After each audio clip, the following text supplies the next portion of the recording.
हरे कृष्णा, राधे राधे भक्तों, आप सभी का स्वागत है आपके अपने चैनल पर संदीप भक्ति ज्ञान गंगा में। भक्तों, आज के इस वीडियो में हम जानने वाले हैं योगिनी एकादशी की व्रत कथा या कहानी। जो भक्त एकादशी का व्रत रखते हैं उन्हें कथा अनिवार्य रूप से सुनना चाहिए।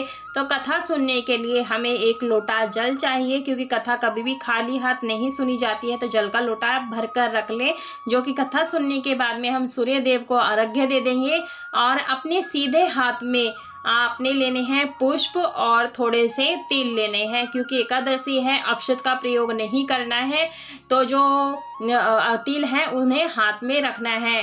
तो ध्यान पूर्वक हुंकारा भरते हुए इस कथा को हम सुनेंगे। तो आइए शुरू करते हैं इस कथा को। भक्तों, महाभारत काल की बात है कि एक बार धर्मराज युधिष्ठिर ने भगवान श्री कृष्ण से कहा कि हे त्रिलोकीनाथ, मैंने ज्येष्ठ मास के शुक्ल पक्ष की निर्जला एकादशी की कथा सुनी। अब आप कृपा करके आषाढ़ मास के कृष्ण पक्ष की एकादशी की कथा सुनाइए। इस एकादशी का नाम तथा महात्म्य क्या है, सो अब मुझे विस्तार पूर्वक बताइए।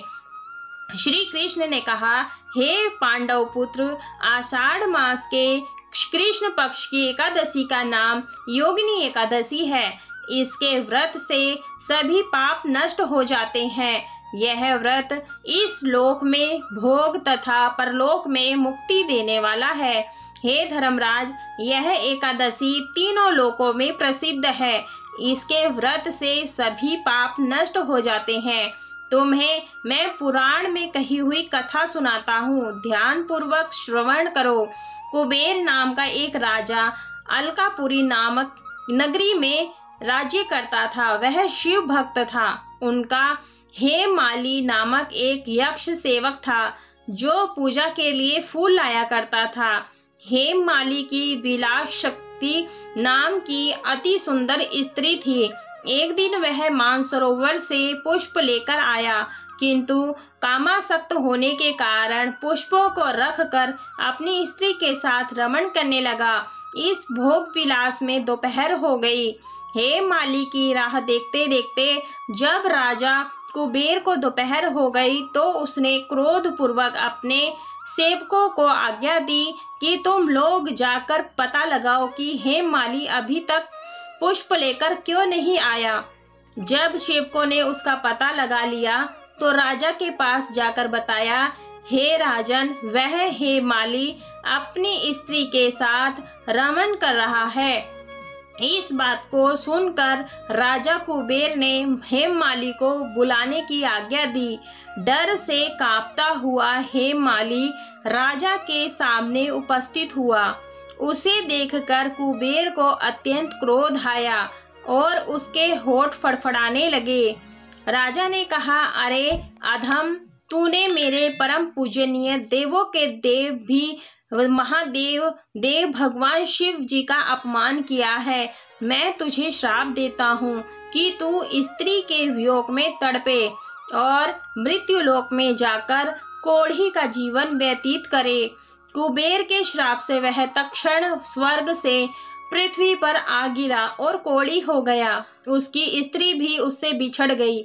मृत्युलोक में आकर उसने अनेक भयंकर कष्ट भोगे, किंतु शिव की कृपा से उसकी बुद्धि मलिन ना हुई और उसे पूर्व जन्म की भी सुधि रही।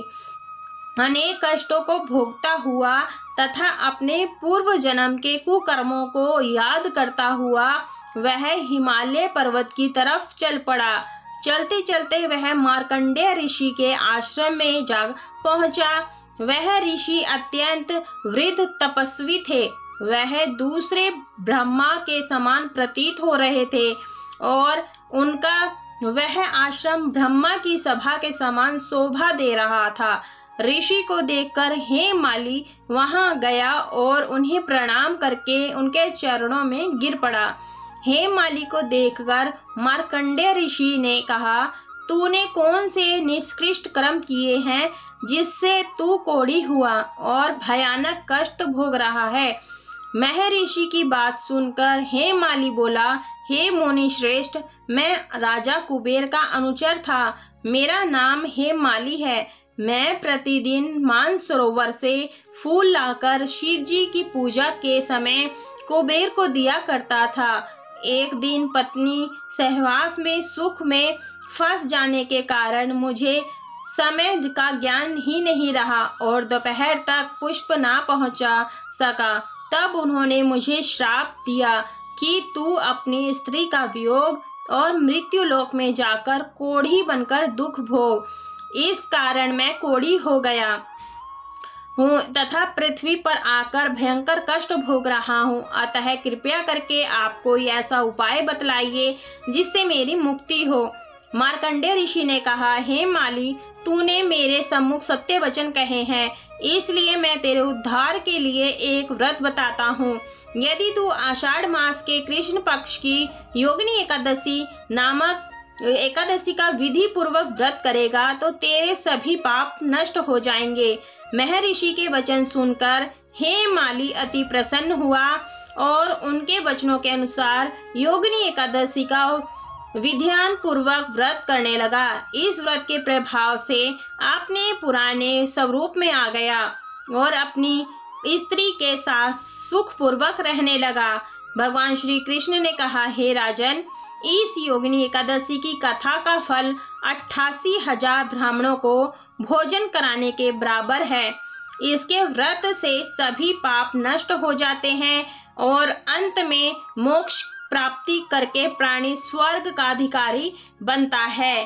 भक्तों, इस कहानी से हमें यह शिक्षा मिलती है, सीखने को मिलता है कि अपने कर्तव्यों को अनदेखा ना करना, नियंत्रण पश्चाताप रखना और धार्मिक व्रतों का पालन करने से पापों का नाश होता है। बोलिए श्री हरि विष्णु भगवान की जय और कथा सुनने वाले की, हुंकारा भरने वाले भक्तों की जय।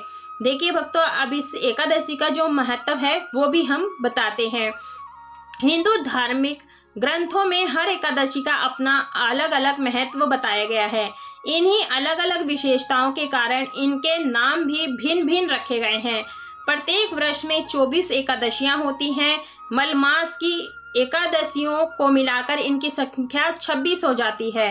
इन्हीं एकादशियों में एक एकादशी आषाढ़ मास के कृष्ण पक्ष की एकादशी, जिसे योगिनी एकादशी कहते हैं। योगिनी एकादशी का उपवास करने से समस्त पापों का नाश होता है तथा इस लोक में भोग और परलोक में भी मुक्ति मिलती है। तो ये थी कथा और साथ में महत्व, जो कि बहुत ही महत्वपूर्ण जानकारी है जो मैंने आपको बताई है।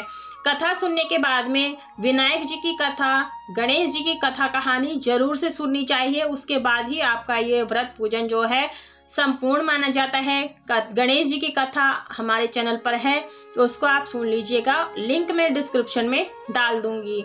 तो कथा सुनने के बाद में जो ये हमारी हाथ में जो तिल हैं, पुष्प हैं, इन्हें आपने थोड़े से जो तिल हैं जल के लोटे में डालना है, जो कि हमने कथा सुनने के लिए लिया था। और जो ये अक्षत, ये तिल पुष्प हैं, भगवान के चरणों में छोड़ देंगे, क्षमा प्रार्थना मांग लेंगे। और भक्तों, जो जल का लोटा है सूर्य देव को अर्घ्य देना है। कथा की वीडियो पसंद आई तो वीडियो को लाइक शेयर सब्सक्राइब जरूर से कीजिएगा। कमेंट बॉक्स में हर हर विष्णु